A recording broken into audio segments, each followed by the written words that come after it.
Hello, curious minds. Welcome to this intellectual journey. Today, we're diving deep into the mind of a literary giant, an author whose words have resonated for over a century, challenging our deepest beliefs. We're talking about Fyodor Mikhailovich Dostoevsky, the architect of the psychological novel. But Dostoevsky isn't just a novelist. He's a philosopher, a prophet, and an unflinching psychologist. His books aren't comfortable stories, they're battlegrounds. They're where humanity's grandest ideas, faith and doubt, freedom and suffering, clash with existential ferocity. In this deep dive, we're going to deconstruct his fundamental ideas. We'll explore why Freud called him the greatest psychologist, and why existentialists like Camus saw him as their precursor. This is the story of the man who truly understood the human soul, in all its glory and its misery. Before we begin, a quick note. To bring this narrative to life, I've used AI tools to generate the visuals you're seeing. Think of them as a canvas, a way to illustrate the ideas and atmosphere of our discussion. They won't always be literal representations, but rather a visual accompaniment to spark your imagination alongside mine. I sincerely hope you enjoy it. To understand Dostoevsky, we must first understand the man. He was born in Moscow in 1821, into a world of profound social contrasts and political turmoil in Tsarist Russia. His father, a strict doctor, was murdered, an event that would forever mark his work with the theme of parricide. But the event that defined everything occurred in 1849. Dostoevsky, a young radical, was arrested for subversive activities. He was sentenced to death. He was led before a firing squad on a freezing morning. They blindfolded him and ordered him to prepare to die. At the very last second, a messenger from the Tsar arrived with a reprieve. His sentence was commuted to forced labor in Siberia. This mock execution was a deliberate psychological torture. Dostoevsky stared into the abyss, and that moment changed him forever. Life became a miraculous, incomprehensible gift. He spent years in a Siberian prison camp, an experience he chronicled in Notes from the House of the Dead. There, among the most hardened criminals, he found no cartoon villains, but a complex, broken, and desperate humanity. He saw evil up close, but also unexpected acts of kindness. The only book allowed in prison was the New Testament. He read it obsessively. Siberia shattered his youthful utopian socialism and forged his mature convictions. He understood that the problem wasn't the political system, but the human heart. The true battlefield, as he would write, lies within the soul of man. This experience is key. His great novels, Crime and Punishment, The Idiot, Demons, and The Brothers Karamazov, are his attempt to process this collision. These are novels written from the edge of the abyss by a man who had died and returned to life. And the first big question he asks is about morality. This is where Raskolnikov, the protagonist of Crime and Punishment, enters the scene. He's a poor student in St. Petersburg, but he's infected with an idea, a dangerous idea. He theorizes that humanity is divided into two types of people, the ordinary folk, who must obey the law, and the extraordinary. These extraordinary men, like Napoleon, have the right, Raskolnikov believes, to transgress. They have the right to shed blood to achieve a greater good. He asks himself, am I a louse like everyone else, or am I a Napoleon? To prove it, he decides to murder an old pawnbroker. What follows isn't a detective novel. We know who the murderer is from the start. The book is a psychological novel. It's a descent into Raskolnikov's mind. Dostoevsky shows us that the true punishment isn't Siberian prison, but the mental torture of having committed the act. Raskolnikov feels no remorse for the old woman. He feels terror at his own failure. He discovers he's no Napoleon, that he cannot bear the weight of his own theory. His crime doesn't liberate him, it isolates him. It severs him from humanity. It's a brilliant study of alienation and guilt. But psychology is just one layer. The novel is profoundly philosophical. Raskolnikov embodies nihilism and radical utilitarianism, the idea that morality is relative and the ends justify the means. Dostoevsky is directly attacking the Western ideas that, in his view, were poisoning Russian youth. His cure for this intellectual malady isn't a logical argument. It's a person, Sonia Marmeladova, a young woman forced into prostitution to feed her family. She is the embodiment of faith and innocent suffering. She is the antithesis of Raskolnikov's theory. It's Sonia who reads Raskolnikov the biblical story of Lazarus' resurrection. She doesn't offer him a philosophical debate. She offers sacrificial love, agape, and a path to redemption. Dostoevsky's path isn't through reason, but through suffering and faith. The conclusion is that Raskolnikov only finds peace when he confesses, accepts his punishment, and kneels, not before the law, but before the humanity he has harmed. Crime and Punishment is Dostoevsky's first great declaration. Man cannot live by reason alone. He needs something greater. If Crime and Punishment was his assault on nihilism, his next great work, The Idiot was a different experiment. Dostoevsky asked himself, what would happen if a truly good man a perfectly Christian man, a Christ-like figure, were to enter modern society. That man is Prince Mishkin. He returns to Russia after treatment for epilepsy, a condition Dostoevsky himself suffered from.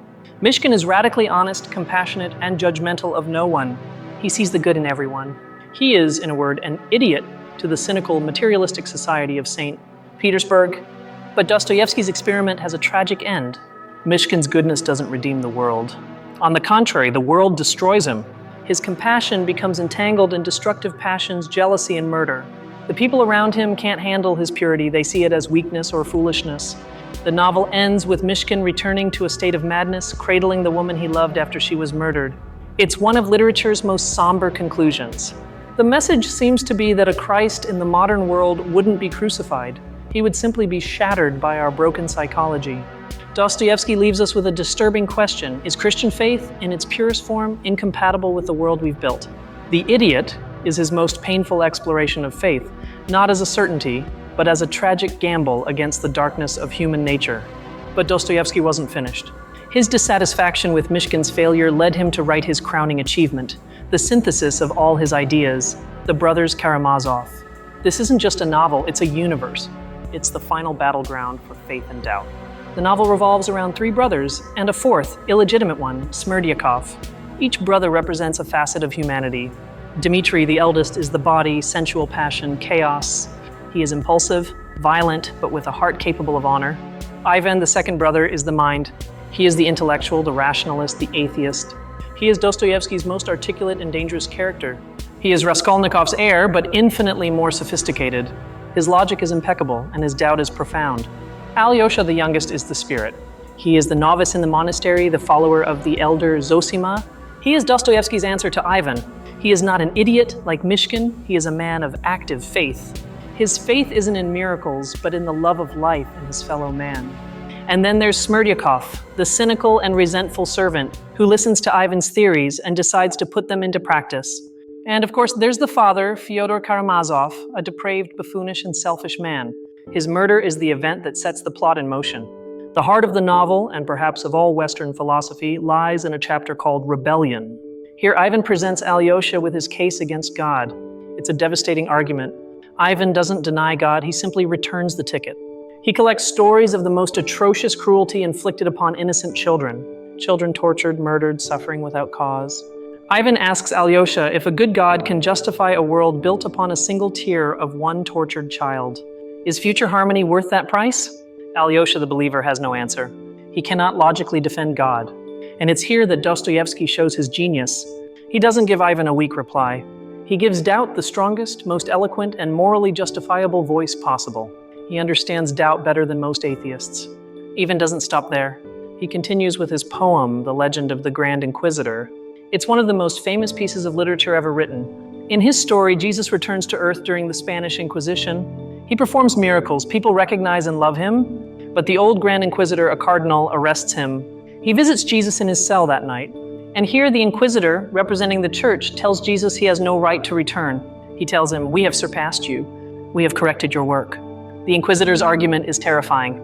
He tells Jesus he made a mistake by giving humanity free will. Freedom, he says, is an unbearable burden. People don't want freedom, they want security. They want miracle, mystery, and authority. The Inquisitor accuses Jesus of being an elitist, of loving only the strong who can bear freedom. We, the church says, love the weak. We take away their freedom and give them happiness. We let them sin and we take their sins upon ourselves. And they will praise us as their saviors. It's a devastating argument for benevolent totalitarianism. It's the psychology of the 20th century predicted in the 19th. The Inquisitor is the prototype of the dictator who says, "I suffer so that you may be happy. Just obey." And throughout the monologue, Jesus remains silent. When the Inquisitor finishes, Jesus doesn't respond with an argument. He can't. Ivan's and the Inquisitor's logic is airtight. Instead, Jesus approaches the old man and kisses his bloodless lips. The kiss is the answer. It's the answer of irrational love against utilitarian logic. The Inquisitor, trembling, lets him go, but tells him never to return. Ivan has presented the ultimate challenge. Doubt has spoken. So what is Dostoevsky's answer? The rest of the novel is the answer. It's not an argument, it's a life, Alyosha's life. While Ivan's logic drives him to madness, literally he collapses into a brain fever, Alyosha's faith leads him into the world. His mentor, Zosima, orders him to leave the monastery and serve the world. Dostoevsky's faith isn't an escape, it's an engagement. The answer to the suffering of children isn't a theory. The answer is to wipe away a child's tear. It is active love. Zosima teaches that hell isn't a place of fire, it's the incapacity to love. It's the isolation Raskolnikov felt, and that consumes Ivan. But we can't leave Dostoevsky without discussing his strangest and perhaps most modern work, Notes from Underground. Published in 1864, it's considered by many to be the first existentialist novel. It's a feverish monologue by an unnamed man. The underground man is a retired civil servant, bitter, isolated, and contradictory. He is the epitome of modern alienation. He hates society, yet craves its approval. He is cruel, pathetic, and most terrifyingly, painfully self-aware. It is the psychology of resentment. The first part of the book is a philosophical diatribe. The underground man attacks the idea of enlightened self-interest. He attacks the belief that if people knew what was good for them, they would act rationally. He scoffs at this idea. He says that man sometimes desires suffering. His famous declaration is that he prefers will over reason. He says that if science were to prove that everything is logical and predictable, man, out of sheer stubbornness, out of pure will, would purposely go mad just to prove he's not a piano key. He defends the right to be irrational. He says that man will always prefer to do something stupid simply because it's his choice. He proclaims that 2 + 2 = 4 is the beginning of death, but that 2 + 2 = 5 can sometimes be quite charming. This is the core of Dostoevsky's existentialism. Human freedom is the supreme value. It is a terrible, dangerous, often self-destructive freedom, but it is what makes us human. The underground man prefers to suffer freely than to be happy in a logical cage. Dostoevsky is showing us the psychology of modern man, torn between the reason that tells him he is a product of nature and the innate desire to be free and have meaning. The underground man is patient zero for modern neurosis. So how do we tie these ideas together? We have the psychology of guilt in Raskolnikov, the tragedy of pure goodness in Mishkin, the rebellion of will in the underground man, and the final duel between faith and doubt in the Karamazovs. The common thread is always the same: human freedom and its consequences. Dostoevsky is the great defender of free will, but he understands that freedom without a moral anchor, without a higher love, leads to suicide, be it physical, logical, or spiritual. For Dostoevsky, the question, does God exist, isn't an abstract theological debate. It's the most practical question of all. Because as Ivan Karamazov famously says, if God does not exist, everything is permitted. This is the phrase that defines his work. If there is no God, there is no immortality of the soul. And if there is no immortality, there is no absolute basis for morality. Love of neighbor becomes a social convention, a weakness, or, as Raskolnikov thought, an obstacle for great men. Human psychology without God collapses into egoism. Dostoevsky doesn't fear doubt. In fact, he embraces it. He once said that his faith didn't come from ignorance, but had been forged in the crucible of doubt. He gave doubt its strongest arguments, its most brilliant characters, like Ivan, precisely because he himself wrestled with them.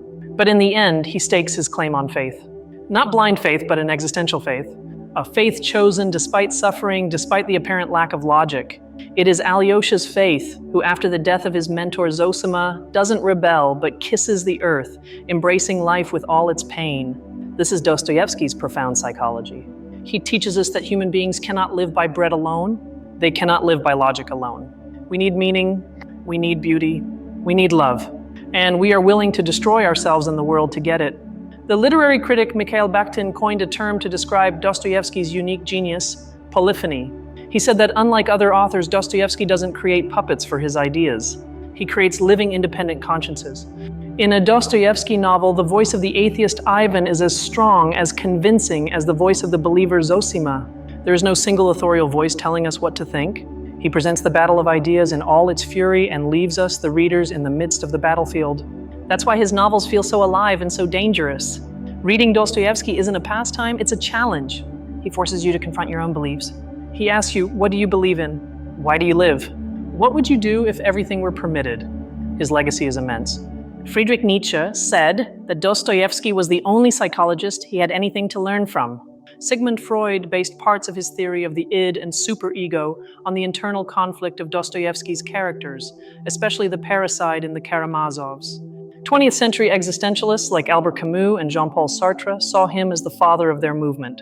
Camus based much of his philosophy of the absurd on Ivan Karamazov's rebellion. Sartre saw in the underground man proof that existence precedes essence. Dostoevsky showed us that human psychology isn't a simple machine of pleasure and pain. It's a knot of contradictions. We love our suffering as much as our happiness. We desire freedom but fear its consequences. We long for faith but are tormented by doubt. Today, in our world of scientific certainties and algorithms, his voice is more necessary than ever.